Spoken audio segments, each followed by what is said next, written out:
నమస్కారం అందరికీ. ఇక ఉద్యోగ రంగం గురించి అయితే మాట్లాడుకుందాము. అందులో ఎన్ని మోసాలు జరిగాయంటే ఇక ఒక్కసారి చెప్తాను, పూర్తిసారి వినడానికి అయితే ప్రయత్నం చేయండి.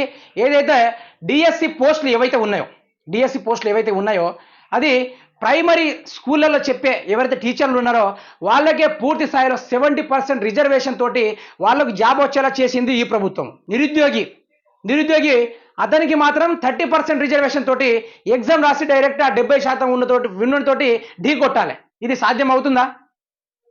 ఇది ఆ శాఖ ఒప్పుకుంటుందా? సెలక్షన్కి ఒప్పుకోదు.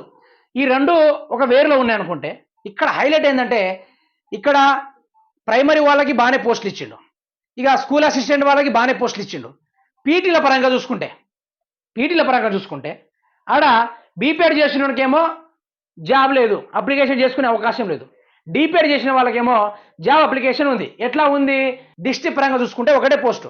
మరి ఇన్ని అదే డిస్ట్రిక్ట్ నుంచి వేలల్లో డిపిఎడ్ చేసి ఇంట్లో కూర్చున్న ఇటువంటి ఉద్యోగాల కోసం ఎదురు చూస్తూ ప్రిపరేషన్ అయిన వాళ్ళు ఉన్నారు. మరి అలాంటి వారికి ప్రభుత్వం ఏ గుడ్ న్యూస్ ఇచ్చింది?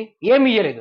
దాని గురించి ఉస్మానియా యూనివర్సిటీలో నిరుద్యోగులందరూ కలిసి ధర్నాలు చేస్తూ ఉంటే ఈ ప్రభుత్వం దాన్ని పూర్తి స్థాయిలో జైలు తరలించడానికి అయితే ప్లాన్ చేసింది.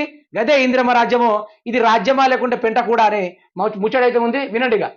ప్రజాపాలన కాదురా దగా పాలన, రేవంత్ రెడ్డి సర్కార్పై ఓయి విద్యార్థులు మండిపాటు. ప్రజాపాలన కాదురా దగా పాలన అంటూ ఉస్మానియా విద్యార్థులు గర్జించారు. డిఎస్సిలో ఈ పిఈటి పోస్టులకు పెంచాలంటూ స్పోర్ట్స్ స్టూడెంట్ ఫెడరేషన్ నాయకులు దీక్షకు దిగారు. ఉస్మానియా యూనివర్సిటీ ప్రాంగణంలోని ఆర్ట్స్ కళాశాల ఎదురుగా ఆమరణ నిరాహార దీక్ష చేపట్టారు.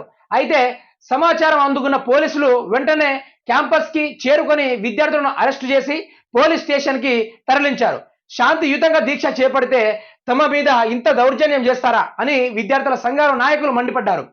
ఒకప్పుడు ఉస్మానియాలో విద్యార్థులను అణిచేస్తున్నారంటూ కాంగ్రెస్ నాయకులు ఆరోపణలు చేసేవారు. కానీ కాంగ్రెస్ పాలనలోనే విద్యార్థులను ఉద్యమాలను అణిచివేస్తున్నారు, దీక్షలను బలవంతంగా అడ్డుకుంటున్నారు. కొంతెత్తితే అరెస్టులు అన్నట్టుగా ఉస్మానియా ప్రాంగణం తయారయ్యిందని విద్యార్థులు వాపోతున్నారు. స్వేచ్ఛాయుత పాలన పేరుతో అధికారంలోకి వచ్చిన కాంగ్రెస్ సర్కార్ ఇప్పుడు నిర్దిక్షణంగా తమ గొంతు నొక్కుతుందని విద్యార్థులు మండిపడుతున్నారు. మరి ఇదెక్కడ న్యాయం? మీరే చెప్పండి.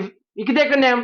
నిరుద్యోగులందరూ కలిసి పీఈటీ పోస్టులు ఇస్తారా అని చూస్తే ఆ పీఈటీ పోస్టులు డిస్ట్రిక్ట్ ఒకటి వేస్తే ఏ స్పోర్ట్స్ ప్లేయర్ తయారవుతాడు? మీరే చెప్పండి. ఇతర దేశాల్లో స్పోర్ట్స్ పరంగా చూసుకుంటే అన్ని రంగాల్లో దూసుకుపోతా ఉంది ముందు.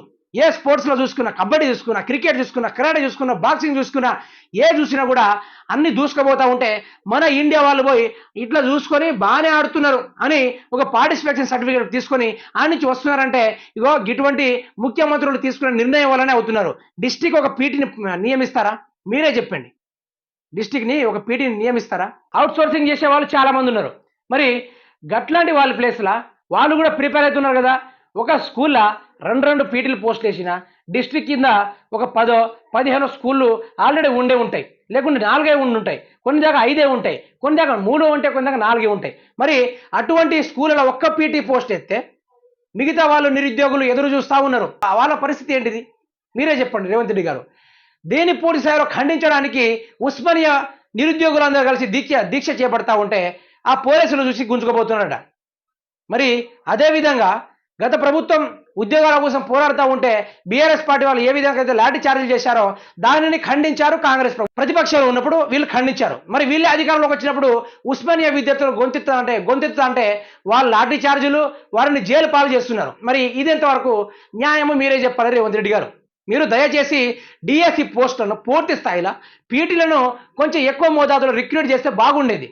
ఒక డిస్ట్రిక్ట్కి 100 పోస్టులు, ఒక డిస్ట్రిక్ట్కి 50 పోస్టులు, ఒక డిస్ట్రిక్ట్కి 25 పోస్టులు, ఒక డిస్ట్రిక్ట్కి 10 పోస్టులు అని వేసినా కూడా బాగుండేది రేవంత్ రెడ్డి గారు. చదువుకునే విద్యార్థుల ఆవేదన మీకేం తెలుసండి? ఏమనంటే ప్రశ్నించే గొంతును, ఏమంటే దీక్ష చేపట్టే విద్యార్థులను పోలీసులను పెట్టి కుమ్మిచ్చుడు కాదు. నిజమైన నాయకుడు అంటే ముందుకొచ్చి డిఎస్సి పోస్టులలో పూర్తి స్థాయిలో పీఈటీ ఉద్యోగాలను పూర్తి స్థాయిలో భర్తీ చేయి. ఇది మెగా డిఎస్సి కాదు, దగా డిఎస్సి అని అంటున్నారు. ఆ డిఎస్సి పోస్టుల వెనకాల గిన్ని బాగోతాలా? ఆల్రెడీ గవర్నమెంట్ జాబ్ ఉన్నోనికేమో 70% పెడతావు, ఏం రాని నిరుద్యోగానికి ఏమో 30% రిజర్వేషన్ పెడతావు. ఇది ఎక్కడ పొందుతుందా? ఇటువంటి న్యాయం ఎక్కడ సరిపోతుందా రేవంత్ రెడ్డి గారు? వీళ్ళిద్దరు ఢీ కొట్టుకున్నా కూడా ఇందులో 70% వారికే రిక్రూట్ అయ్యే పొజిషన్ అయితే ఉంది. అంటే ఉన్నోడు చేసినట్టేనా? ఇంకా నిరుద్యోగికి మీరే న్యాయం చేసినట్టు. వచ్చి నేను అది చేసిన 25,000 ఉద్యోగాలు ఇచ్చిన, అది చేసిన, ఇది చేసిన, ఆడ చూస్తే డిస్ట్రిక్ట్ ఒక పోస్ట్ పీఈటీ ఒక పోస్ట్ ఇస్తారా? ఇట్లాంటివి చేస్తే మాత్రం ఇక ఇట్లా చేస్తే కేసీఆర్ కూడా కొట్టిల్లు. ఇదే విద్యార్థులు ఉద్యోగాలు ఇవ్వకుంటే ఏలే కూర్చుని కూలేదాకా చూశారు. ఆ బీఆర్ఎస్ పార్టీ పూర్తి స్థాయిలో ఇంటికానే పంపించిల్లు. ఈ రోజు మీరు కూడా అదే విధంగా చేస్తే అదే విద్యార్థులు మళ్ళీ ఏకమయ్యి మీ కుర్చీని కూల్చడం అది పెద్ద కష్టమేం కాదు. ఇక విద్యార్థులందరూ ఏకమైనారు. వాళ్ళు ఏకమైతేనే ఉన్నారు. మీ స్పెషల్ ఫోర్సెస్ పెట్టి వారిని కొట్టిస్తూనే ఉన్నారు. కొన్ని పేపర్లు అయితే ఆ ముచ్చట్లు బాగోతారో బయటకు వస్తలేవు. గంతా సమ్మగా క్లోజ్ చేసి ఇస్తున్నారు. ఇక తెలంగాణ యావత్ రాష్ట్ర నిరుద్యోగులు మేలుకోవాలి. రాజకీయ రంగంలో ముసుగులాటలో దోపిడీ పాలన జరుగుతూ ఉంటే, నిరుద్యోగులకు మోసాలు జరుగుతూ ఉంటే ఇకనే మేలుకొని తెలంగాణ రాష్ట్రంలో జరిగే అవినీతిని తరమగొట్టాలి బరాబరు. ఇక మీరు చేయాల్సింది ఇవన్నీ కాదు, ఈ చదువులు బంద్ పెట్టండి. చదువులు బంద్ పెట్టేసి మీరు కూడా రాజకీయ నాయకులు కావాలి, మీరు కూడా సర్పంచులు కావాలి, మీరు కూడా ఉప సర్పంచులు కావాలి, ఎంపీటీసీలు కావాలి, జెడ్పీటీసీలు కావాలి. మీరు కూడా ఎంపీ, ఎమ్మెల్సీ, ఎమ్మెల్యే, సీఎం పదవులు, అవసరమైతే నరేంద్ర మోడీ పదవిని కూడా కొట్టేయండి. గజ్జేయాలి అంతే. ఇక ఎంత చదువుకున్నా న్యాయం జరుగుతలేదు. ఇప్పటి నుంచే పోరాటము మీరే చెప్పండి. ఉద్యోగ పరంగా ఎప్పటి నుంచి పోరాటం? 1969 నుంచి ఉద్యోగ పోరాటాలు చేస్తూ ఉంటే 2024 వరకు ఉద్యోగాల భర్తీ పరిస్థితి లేని పరిస్థితి. మరి ఎవడొస్తాడు, ఎవడు పోతాడు, తెలంగాణ రాష్ట్రాన్ని ఎవడు ఏలుతున్నాడు, తెలంగాణ రాష్ట్రాన్ని ఎవడు తింటున్నాడు? మొన్నటిదాకా ఏపీ సోమన్న పాట పాడిండు, ఎవని పాల ఇందిరో తెలంగాణ, ఎవడెళ్తున్నాడో తెలంగాణ అన్నాడు.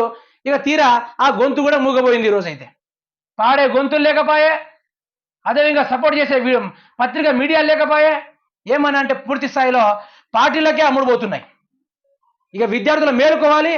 ఇక ఏకమై, గళమై, దళమై ముందు కదిలి ఇక కుర్చీలన్నీ పండబెట్టి విద్యార్థులు ఏకమై ముందు కదిలితే కానీ తెలంగాణ రాష్ట్ర చరిత్ర ఇక మరోసారి తిలకించేలా చేయాలి అంటే విద్యార్థులు ఏకమవ్వాలి.